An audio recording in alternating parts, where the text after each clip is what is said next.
Nerd News Network. Bam, bam, bam, bam, bam, bam, bam, bam, That bam. was just like the jingle I made. How I did you know. know? Um.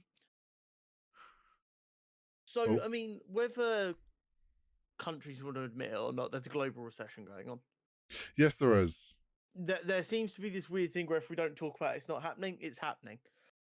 And it Um. also seems to be this weird thing of like everyone seems shocked when a new industry makes layoffs. Like it's not Yeah. happening in every single industry right now. Well, yeah. Here's the thing. Like, tech definitely made it the jump first. And because tech has just essentially only grown since like 2005, and it didn't really get slowed down by the 2008 recession that much. Like, it's not so much that in 2008 loads of mass layoffs happened, it's just Mm. they stopped hiring instead. Yeah, Whereas now there's actually layoffs. it's tech and startup have taken a big brunt of it at the moment, Yeah. like those cultures. But you've got like a lot of industries in like in um housing and all that. Or there's And loads of jobs media across that as yeah, well. and media was always going to get hit hard because media Mm, had such a boom during the pandemic because people had nothing else to do. yes. So now you've got a little bit of a natural slowdown of people doing IRL stuff again, as well as a recession going on where people might go, you know what? I'm going to go for a walk instead of spending £37 to go to a cinema. Yeah. Um, so And like the there reason is, to which we're talking about this is because Disney is the latest yeah, in cutting, or their their plan entire, is they are uh getting rid of 7,000 employees yeah, across all different areas. But the big one that kind of stuck out in the news was the fact that their entire metaverse division, which I don't know how many people were in that, but like a whole I think there division was a was completely couple axed, hundred, if not a couple thousand, in their possibly. metaverse division because Which, they were building a lot for the metaverse. well, yeah, it was that. It doesn't surprise me that that's where they've gone first with a big chunk of these layoffs. It's I mean, expensive to do anything there. It requires a lot of very expensive yeah, people. it's one of those things where layoffs are happening. They've got to find places to do it. The metaverse was a trendy word a year ago. It's already died off because the crypto market crashed.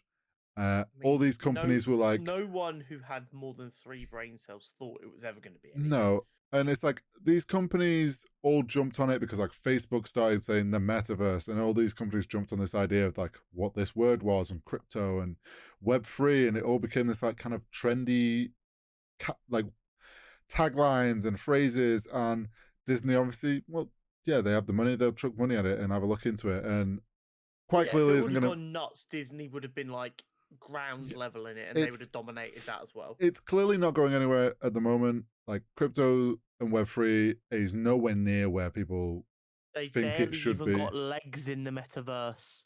Yeah, it's like, so it doesn't surprise me that that's where Disney started. It's not a shock. It's unfortunate for all those employees, but Yes, and this I hope is they like, all land on their feet. it's not a surprise that Disney is also like, it's going to be happening across every single industry, and people need to realize this. That like, And here's the thing: don't get me wrong, Disney are never going to fold. They're too big to no, fail at this point. But they also, as well as the global recession, meaning people are spending less money, which hits them on all fronts. People are now on a superhero fatigue, which means mm-hmm. they're pumping loads of money into films that are making less money.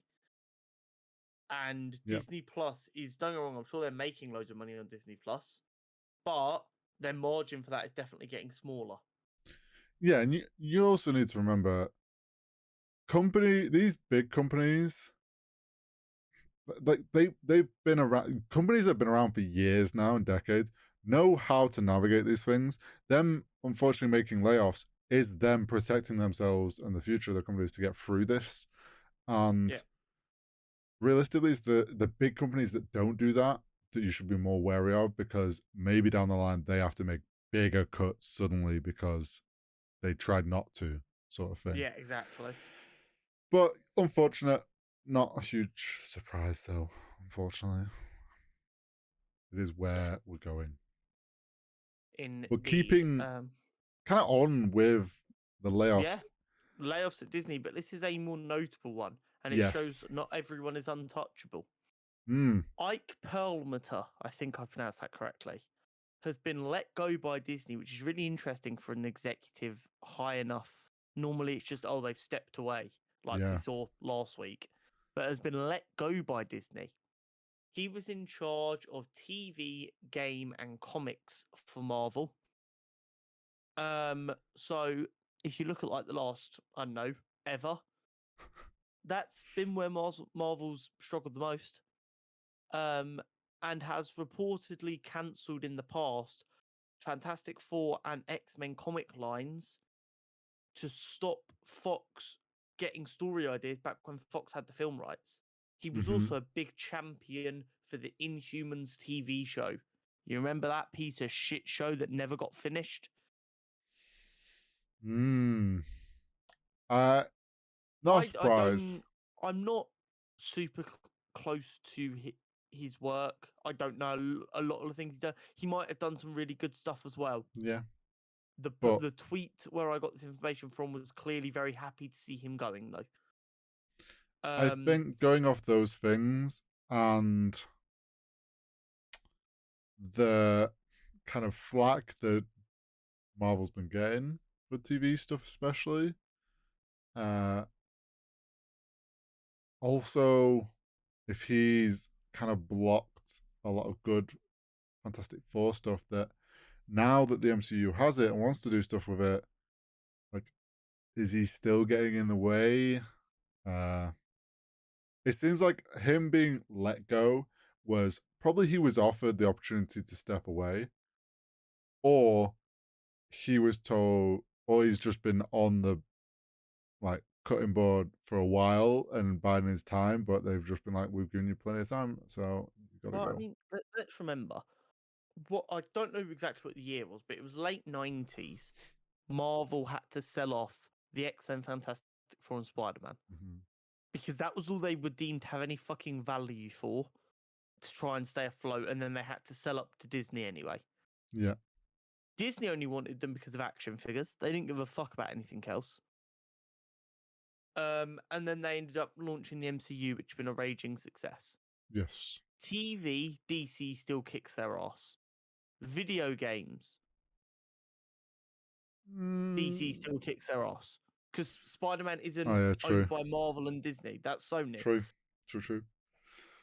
Comics, DC still kick their ass. So what we're seeing here, although to the average household, Marvel would probably seem like a more successful company because they might have more brand recognition at the minute. Hmm. Three of the 5 ways that they make their money in TV, game, and comics, they're getting their ass handed to them. I don't know what the action figures sales are like, but I wouldn't be surprised if DC are winning that as well. Hmm. I don't know. Disney World and stuff will be selling, Yeah. Um, but I mean, you've still, got films where, yeah, Marvel are winning, cool, but I mean, in the I next 5 years, that could be a lot closer than it is now. I actually think this is considering we've had a lot of flack on Marvel recently of like, sure you were at the top, but now you're struggling. Like your TV's not that great, your VFX have been bad. Like there's all these problems coming to light. Disney's quite clearly gone, okay, uh, we need to make cuts anyway. People aren't keeping up with strategy coders and his issues. Some people have been asked if they want to go. Some people are being let go. Look at the woman who was the head of VFX. Mm-hmm. Like Yeah, they're targeting the problem areas. quite clearly, yeah, they're going through a bit of a shake-up. They're using, let's be honest, perfect opportunity of a recession to, well, we're going to cut you because we're paying you a lot of money, so that's going to save us money, and also you're just not performing up to your position. I mean, yeah, So this Ike guy is an older guy who's been there for a long time, and let's be honest, people at this point, they never miss out on their annual salary bump.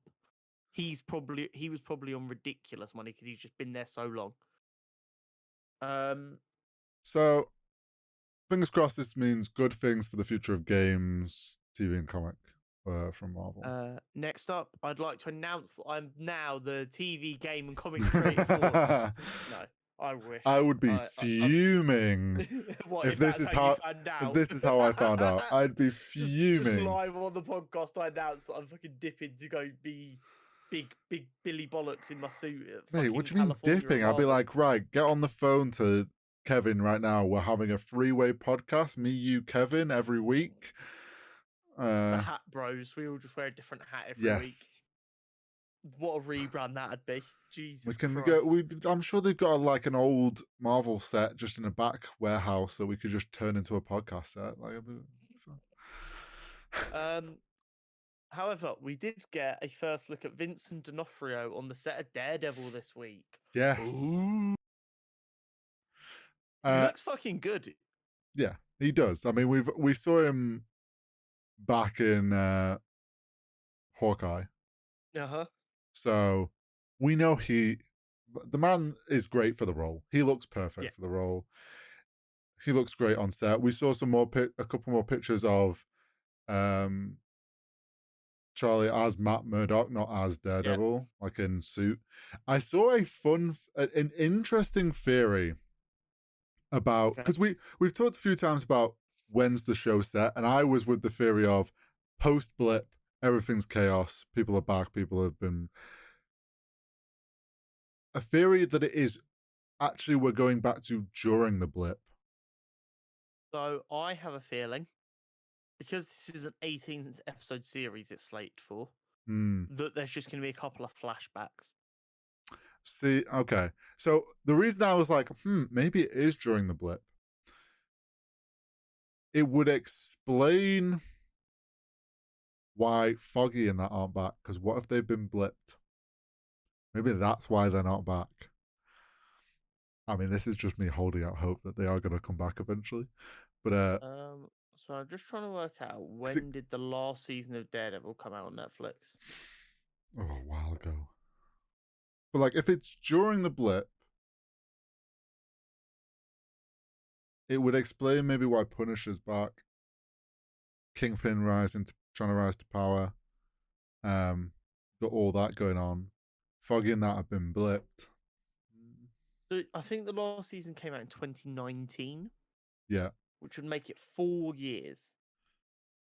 I would not be surprised if this is just a couple of flashbacks to show us the fuck's been going on since. Possibly. Don't get me wrong, it could very well be that a decent portion of it is set. We could be talking maybe whole episodes set in the past. And maybe the whole thing is set in the past, but I don't know why they'd do that after the last time they did something set heavily in the past was such a roaring success. Not. It always goes well. What are you on about? So I'd probably lean towards it's probably 1 or 2 flashbacks they've done and they've let them photos leak because it'll just spin the rumor mill.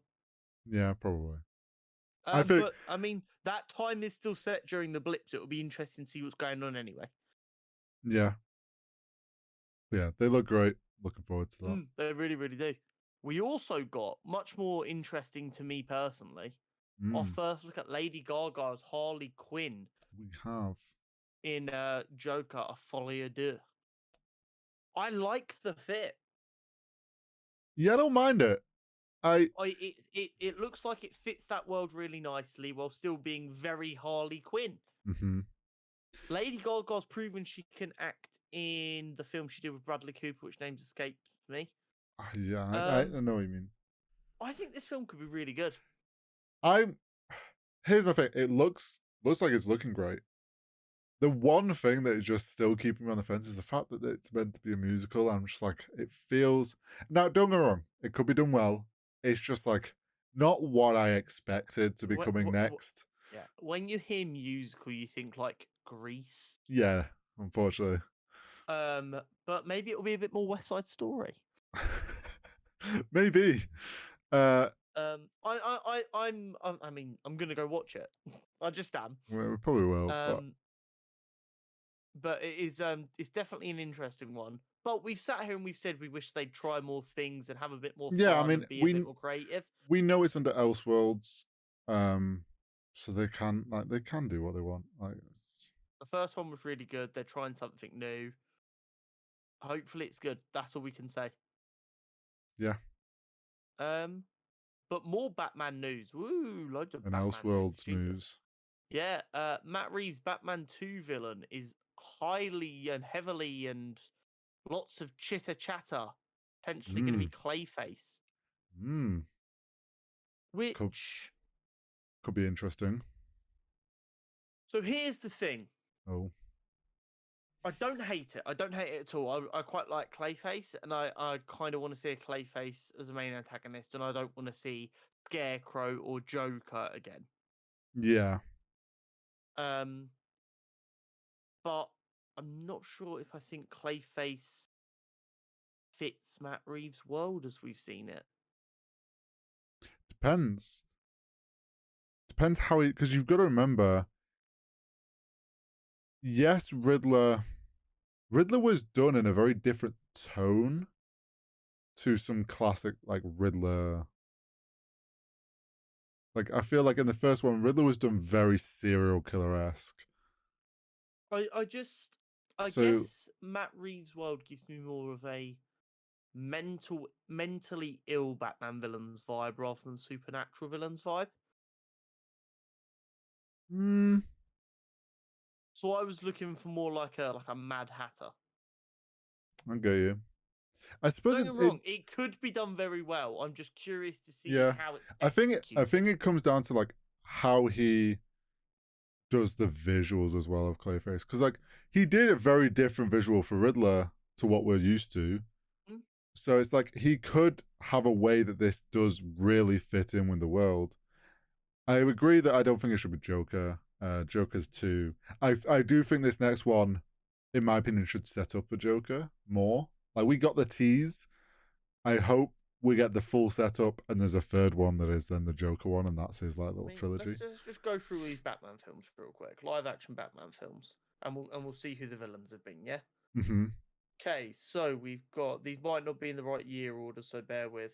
So we've got Batman, 1989, with Michael Keaton, which was the Joker. Mm-hmm. Then we've got 92, which was Catwoman and Penguin. Then we've got Okay. Batman Forever, which was Two Face and the Riddler. Then we've got Batman and Robin 1997, which was Poison Ivy, Mr. Freeze, and the worst imaginable adaptation of Bane. Yep. And that film was just absolute dog shit. Um, then did we get another one before the Bale trilogy? I don't believe we do. Then it's the Bale trilogy. Yep. Jesus Christ, there was only 8 years between Batman and Robin and Batman Begins. Hmm. Batman Begins was closer to Batman and Robin than it is to like No, now.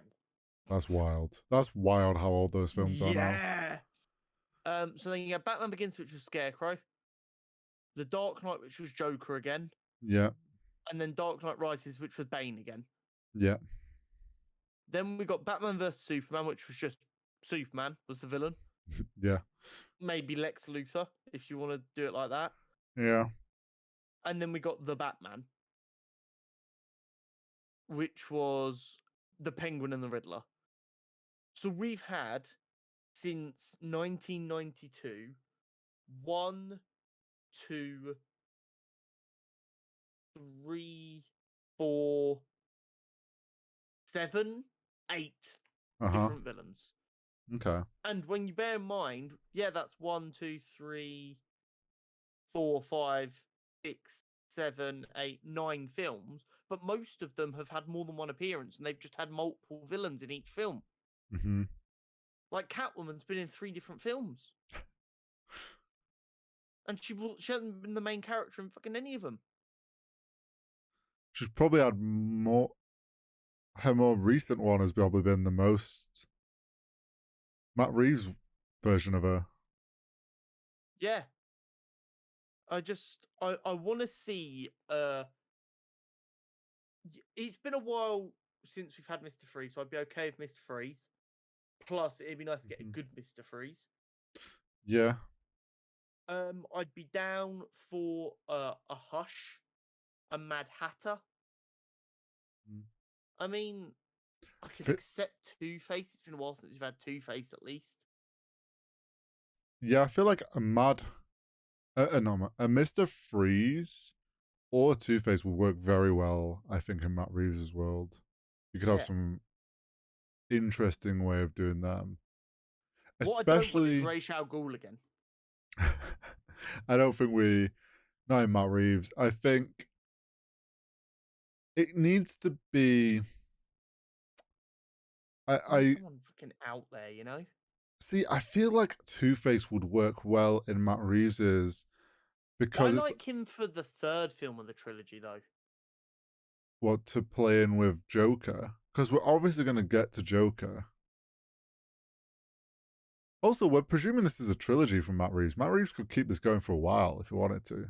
Yeah, but I mean, it's still going to get broken up into trilogy True. arcs. It I kind of always I happens do that way. think the third one's gonna main thing is gonna be Joker, and this next one's gonna set up Joker properly. You know what? So Do you know what someone said? I believe it was on Twitter the other day that I hadn't really considered, but is an outstanding point. okay. All superhero films now feel like end of the world or it's pointless. We've got the perfect opportunity with the sequel to the Batman film to not be like an end of world threat. Yeah. Make it a fucking bank robber, and the Batman's just got to work out what they're gonna do and stop them. Make them a serious. Give us Victor Zaz. Yeah.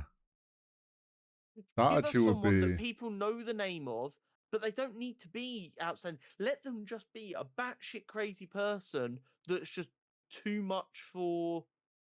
well, here's the thing, right? It's like we've already got we had in the first one the precedent of he's been doing stuff and handing people over to Arkham and that. Like that's already kind of been a precedent set. So it's like it's not like he's new to this world. Um we could very easily just have new crazy guy that it doesn't need to be end of the world. It's just new crazy guy terrorizing. Essentially, Yeah. for this, it's the second one, right? There was we shit got flooded, so it's going to be probably set a couple of years or something after. Usual shit going on, police being corrupt, government people being corrupt. That's why you could maybe get away with like a Two Face. Yeah. Um, but then yeah, you could have like a Mister Freeze that's like just I don't know, catching people and fucking murdering them by freezing them and shit. I don't know what he's Yeah. up to. Or Like in that world, like there's a lot. yeah, even like a huntress who was the daughter of a mob boss and then turned into a vigilante, and Batman had to kind of stop her because she was like killing criminals. And Yeah, like you that adds a level to it, you know. I just considering as much as I love the Joker, I don't want to see the Joker again for a little while, I think especially when we've got Joker films coming out. yeah, I think Matt uh, kind of wants to set up to his version of Joker. I think this idea of do you know what I think is going to happen? I think this second film, whatever the person we saw who was playing kind of pre Joker in Arkham, Yeah, I think he's going to escape. Matt's going to end up putting him back in prison again, which makes him a bit more. Then start to become obsessed with him. Then it's yeah, like he's going to slow build him to becoming Joker and becoming obsessed with Batman. yeah, I don't think he's going to just be like, oh yeah, it's now time for Joker's terrorizing everyone. I think it's going to be he's going to keep setting up this idea that or build it up over time of this person becoming the Joker and becoming obsessed with the Batman. yeah. And I think that'll be Another, a more fun way to do it. yeah, another couple of good ones that could work: Court of Owls or the Order of Saint Dumas. Like these big kind of Yes. secretive Ooh, organizations Court of operating in the Owls could shadows. be good for the Yes, second one. just for the love of God, just Here's the thing: Clayface being the rumor could be that there's like a very small bit where like Clayface's character is like put into Arkham or something. Like it could just be like because he's a known big name villain in a way, like a very well known one. That's why it's got rumored. Yeah. Do you know what I'd actually quite like? Stick with me here because I'm Okay. a big fan of trilogies changing their tone. Uh-huh. As a concept, and it's not really been done. What if Mm-hmm. at the beginning, the actor who becomes Clayface has a mental break and Batman stops him from like trying to commit murder, and like say he's trying to kill like another actor who got a role he wanted. Yeah. Batman stops him. He gets put in Arkham. Then you've got the Riddler and him in Arkham. Then we can go off and we can have a Mad Hatter because his whole thing is just hypnotization, or an Order of Saint Dumas, or whatever. Mm-hmm. And then we get a post-credit scene of Hugo Strange performing experiments at Arkham, which which gives us these supernatural characters. Yeah. Because then we have a plausible way where we can go, okay, this man being made of clay didn't make sense before, but we've seen this mad scientist fucking doing experiments. Yeah. That's what takes what we've seen as the Joker so far from this crazy person to the Joker. It Mm-hmm. gives us Clayface. It gives us Mr. Freeze. Yeah. It also then builds on this idea that the Batman he thinks he's doing good by shoving them in Arkham, but actually he's making them worse by putting them in there. Exactly. I do think you can very cleverly could shift this tone away. I think the second one still needs to be very kind of detective heavy in a way, like someone that is him using detective-esque skills that we saw in the first one to figure some like big shit going on. I wonder if maybe like Court of Owls is better for like a tease in the second one and build up to the third one, and it's like it's some big thing that's going on. Yeah. Meanwhile, he's also having to deal with like the likes of Clayface just before he becomes Clayface, and these other things going on, and he's trying to deal with on the side. I think it needs to build up this idea of using Arkham as kind of like a big central thing for this Batman. 100%. But as long as we keep it not world threat and not unbelievably out there, I think it'll be fine. I think I'd rather see a big villain we've not seen before. I think it's pretty safe going off the tone of the first one that like Matt Reeves' Batman is very much going to be Gotham focused. Yes, I really hope so. So I'm looking forward to it. Yeah.